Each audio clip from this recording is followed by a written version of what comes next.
Hey guys, it's Josh here with Porter Valley Ranch and Hobby Farms. Today we're going to learn how to make an easy chicken water that won't freeze when these winter temperatures get really cold. So if you're raising animals of any kind, there's three things that they have to have. They have to have food, they have to have water, and they have to have shelter. Those are especially true going into these winter months. They need food to keep their bellies warm and generate body heat. They need shelter to get out of the weather, and they need water to survive.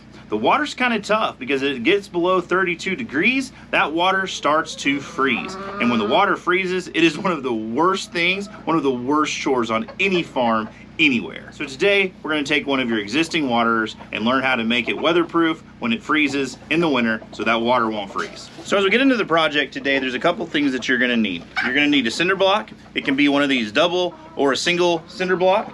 You're going to need a chicken waterer. It's going to have to be at least this size. It can't be one of the small chick waterers. I believe this is a 1 gallon. You're going to need one of these 40-watt light bulbs. This is actually the kind that says decorative, or you can get the ones that go in appliances. And you're going to need a heat lamp. If you've been around a farm, you know that these heat lamps come in handy for all kinds of things, from keeping pipes from freezing to warming up animals, and today we're going to use it to keep our chicken water warm. The problem is this bulb is way too hot to put underneath something that's plastic. It's going to melt. So we're going to take this off and replace it with the 40-watt bulb. The other thing I don't need is all this sheathing and this clamp. So I'm going to take those off as well. So once we've got our light bulb here, we're just going to dangle it over the side. Make sure that it's not touching the bottom. Then you're going to set your chicken water on the top. Now you notice this sets flat. Before I turned the camera on, I came over here and I made a little bit of a groove in that concrete block, just using a hammer and a chisel, so that the cord fits right underneath and this chicken water can lay flat on top of the cinder block. Now this is not going to get too hot, but it is going to warm up just enough and generate enough heat, kind of using this cinder block as an oven, that it's going to keep this water from freezing. It's going to have to be extremely, extremely cold with a really low wind chill for this water to freeze. You'll also notice that I've got this cinder block sitting on an old piece of tin.